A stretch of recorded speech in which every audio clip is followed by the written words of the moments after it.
conversations continue now on The Maggie Linton Show.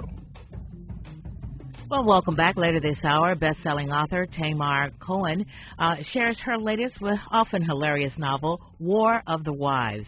But we begin with a Renaissance woman who is making a difference in lives around the world. Christina Stevens is an award-winning filmmaker, acrobatic pilot, environmental activist, and author of Love, the Saint and the Seeker. This memoir highlights her life and time spent with Mother Teresa. Welcome, Christina.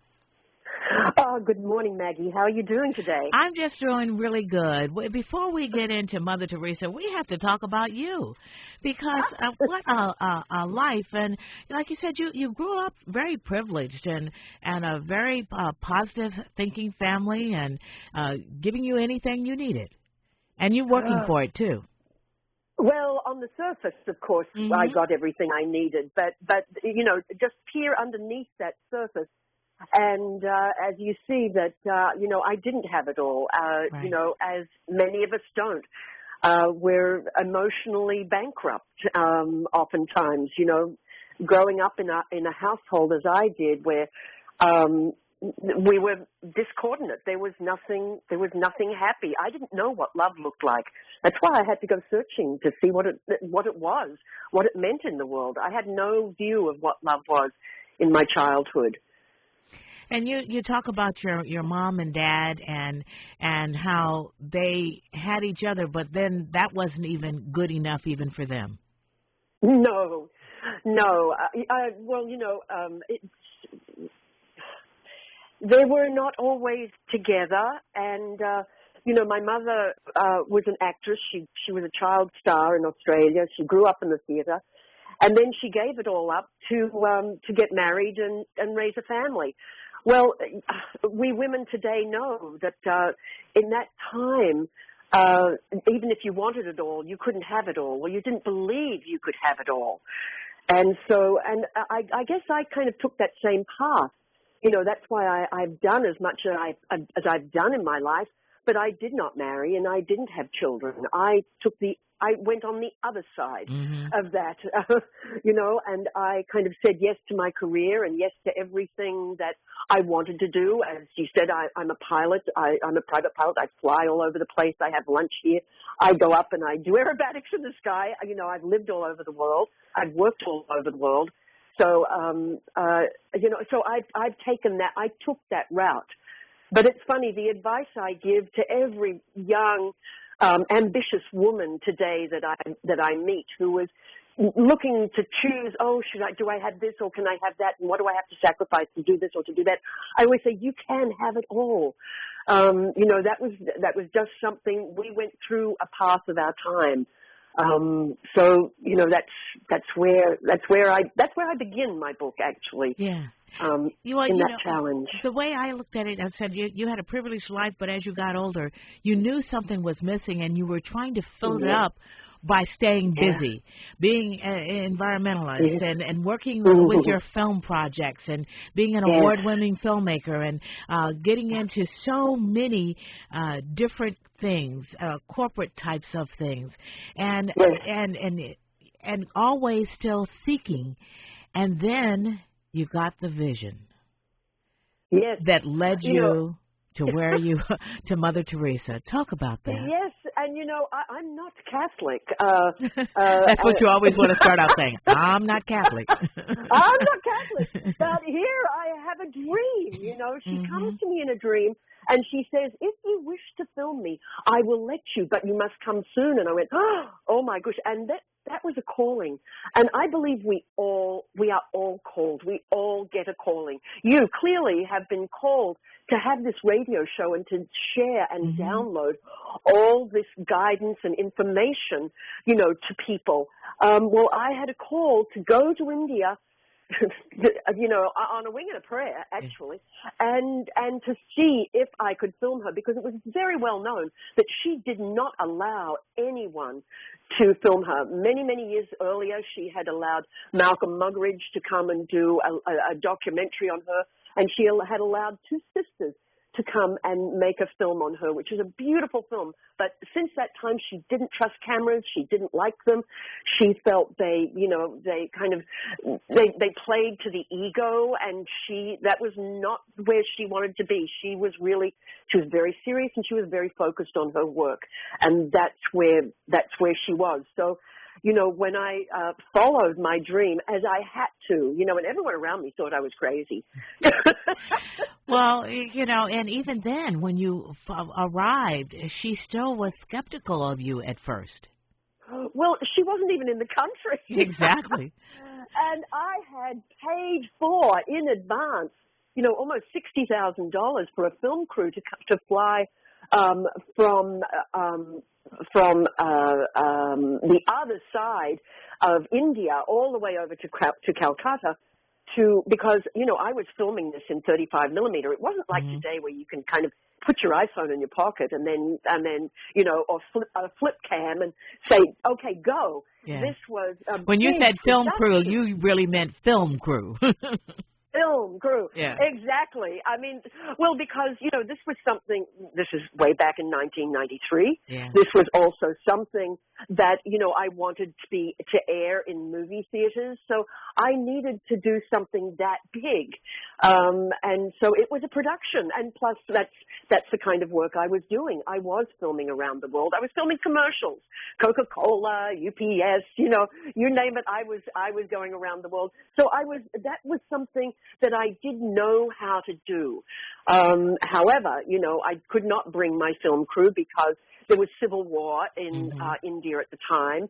There were explosions everywhere. Panavision would not allow the camera out, and they wouldn't insure anyone. So I couldn't get any insurance for my crew or for my equipment. So I had to, use it over there and locate it over in India. So that's what I did. However, when I landed in India in Calcutta, she wasn't there. Mm-hmm. She was, and we didn't know where she was because, she has always been well known to say, I am a pencil in God's hands. He does the thinking. He does the writing. The pencil has only to be allowed to be used.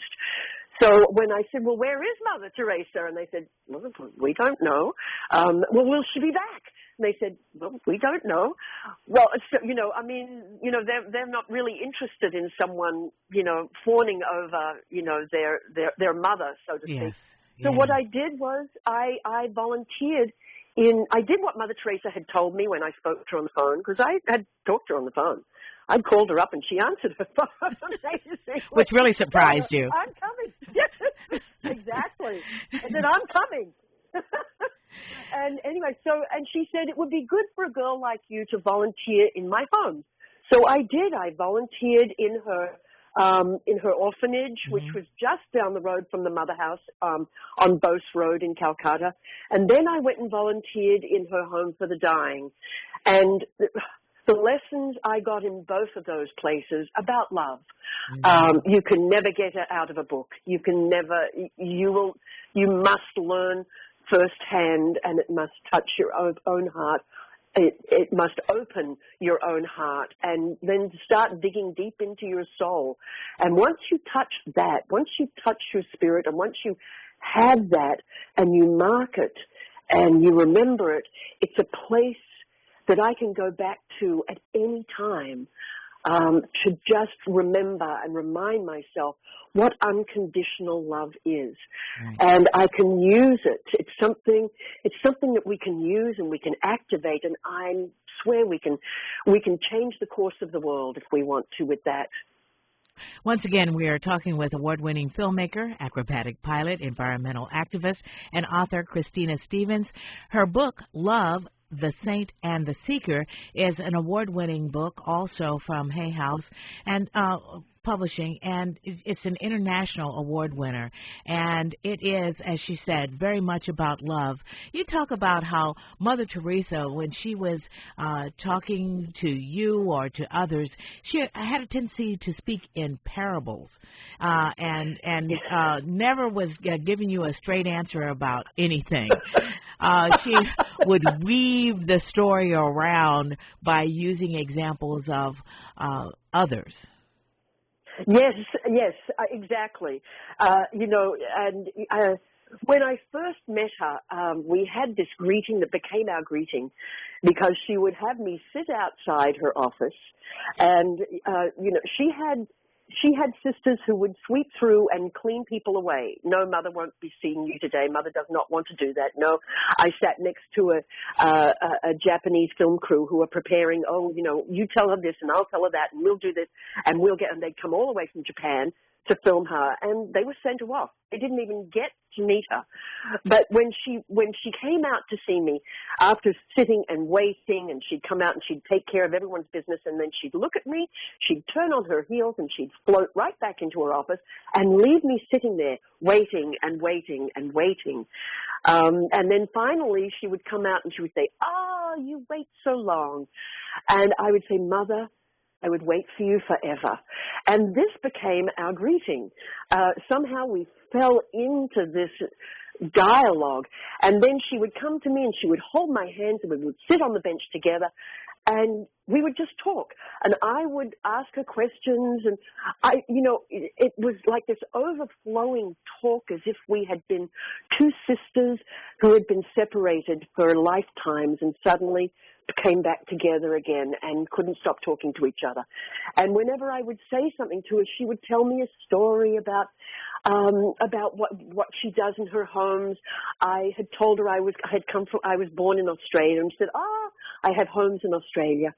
And she'd say, in fact, one time I was down there and I was visiting a man and his place was very, very dirty.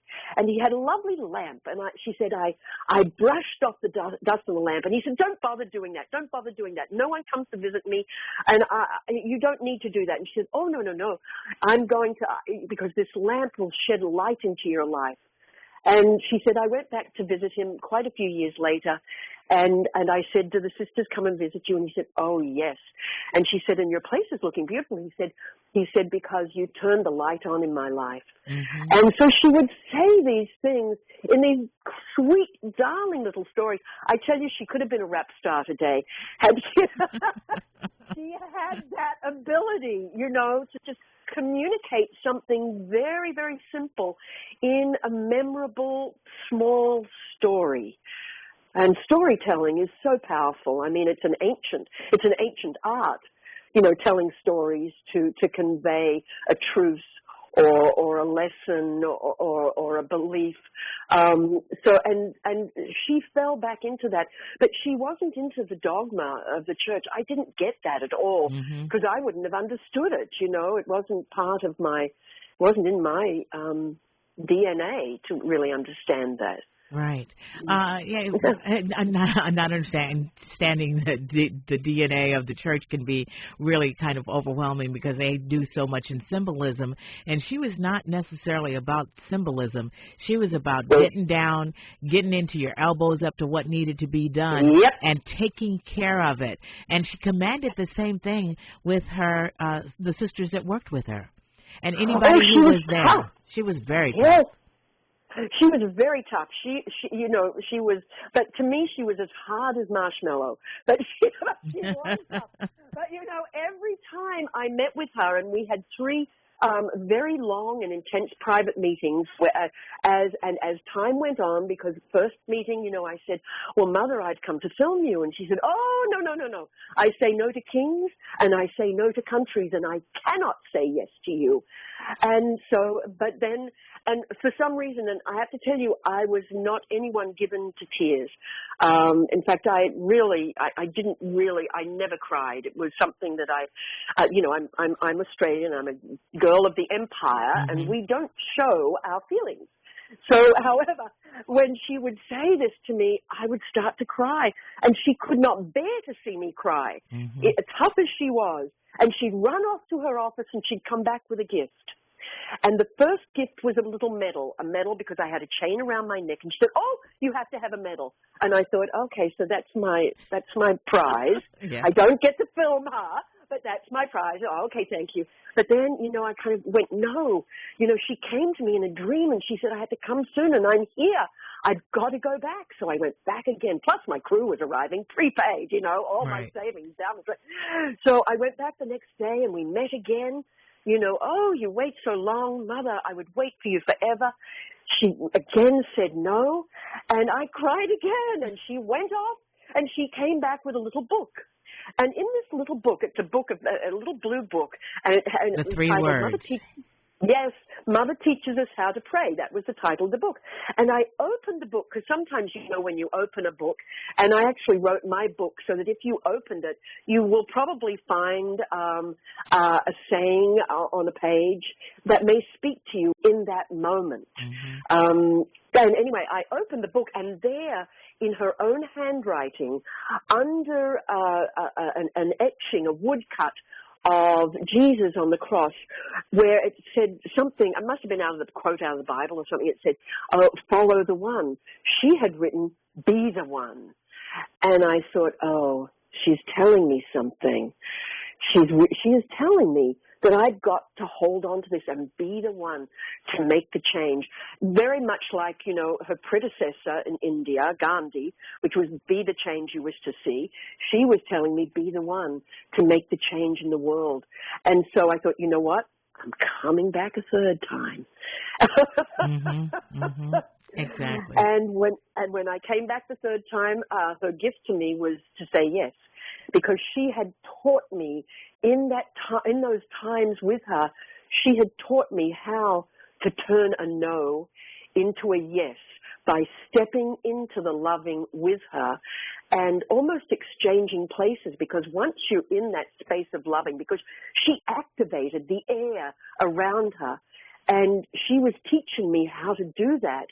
And when I stepped into that, I was her looking at me, and she was me looking at her. And when I said, oh, Mother, I cannot do what you do. And she said, I know, and I cannot do what you do. And together we shall do something beautiful for God. When I repeat that sometimes I get very emotional, because it was a beautiful moment that we shared. And sure enough, the next day, I went downstairs to one of the sisters, and I said, Mother says I can film. I said, oh, no, you've been mistaken. Mother would never allow You're that. obviously delusional. Yeah, exactly. Oh, no. Oh, no. Mother would never allow that. Oh, yes, she did. I said, oh, yes, she did. Me all enthusiasm, And then I thought, oh, God, maybe did I imagine it? Because, I was in another space. I mean, just being in India is so colorful and rich and vibrant with the sounds and the smells. They just transport you into another world. So I did not know, maybe I did imagine this conversation. Maybe I willed it so much. I wanted it so badly. I created it. And she said, oh, no, Mother. I said, no. Mother said to speak to her. You talk to her. We'll be back tomorrow at 2:00. And she said, oh, dear. And she shook her head, thinking, this poor girl. Once again, not going to make it. The poor girl we're talking to is award-winning filmmaker, acrobatic pilot, environmental activist, and author Christina Stevens. Her memoir, Love, the Saint, and the Seeker. And we're talking about Mother Teresa and what a difference she made in your life. And, the other thing she was teaching you is patience, which you were not real good at, was it? No. I'm a little Aries. And Aries, the one thing about an Aries is, if any of your listeners, know astrology, the one thing about an Aries is their inability to be patient. Mm-hmm. I want it now, yesterday, now, please. This minute. And yes, she did.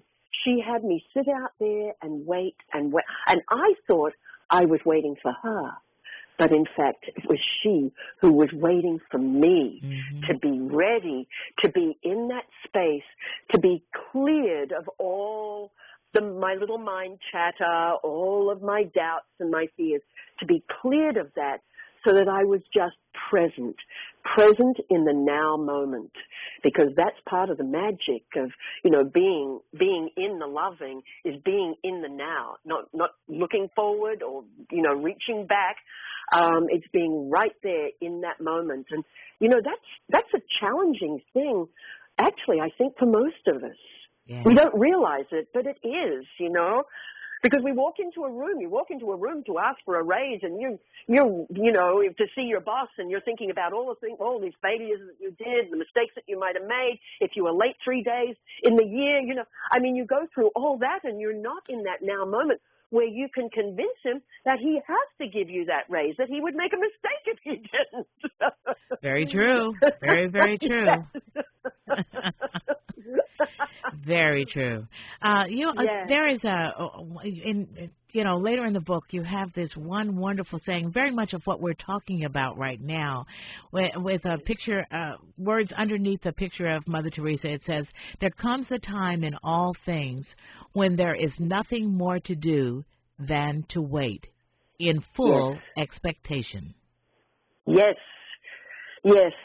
It was completely knowing. I knew the truth of my dream. I knew that she had come to me. I didn't verbatim ask her, but I knew by our relationship how close we were and how she treated me. I was not treated like anybody else. I was there to sit alone and wait for her, and she would come out, and she knew why I was there. For some reason, she knew what she was going to do. She just, in those 3 meetings, she was waiting for me to get into that space where I understood what unconditional love truly was.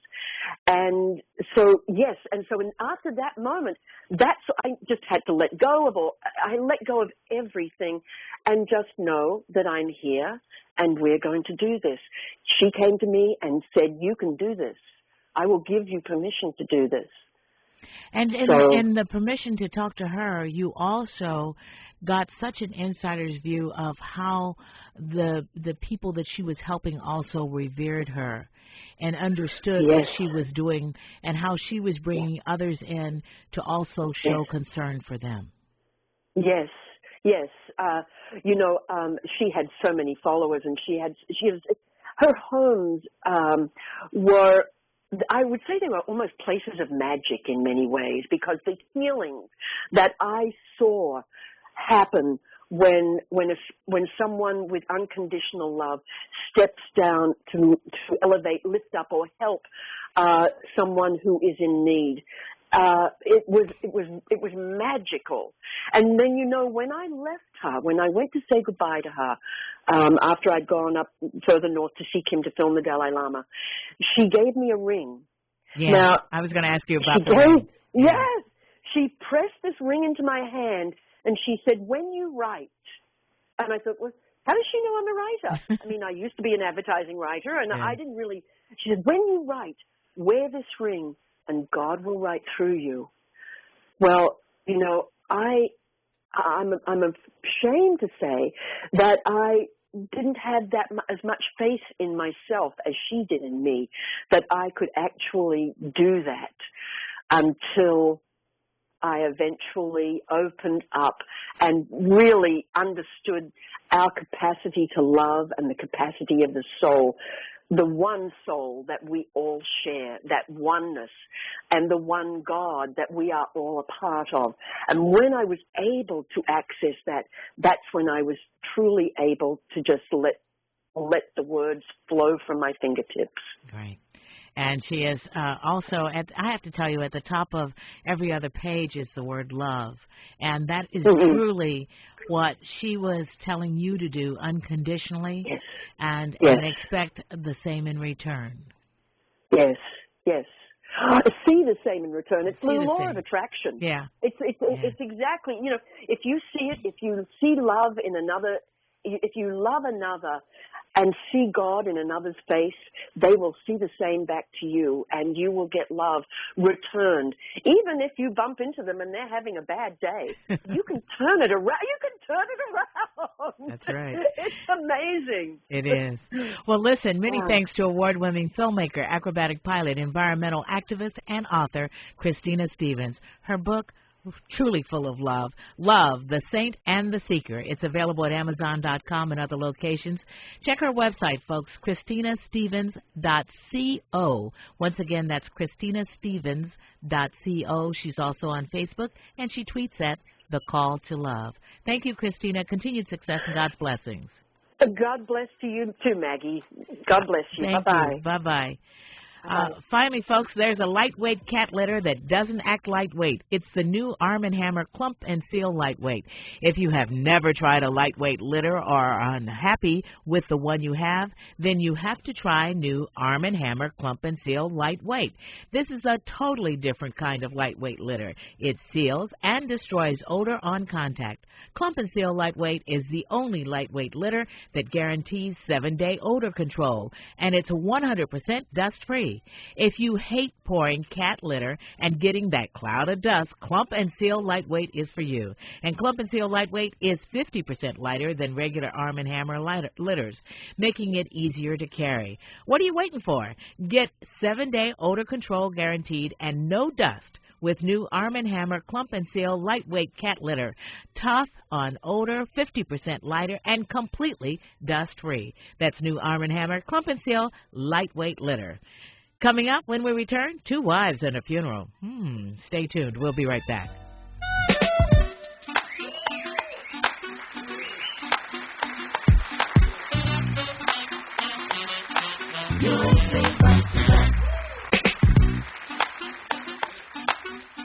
Featuring guests that highlight everyday life.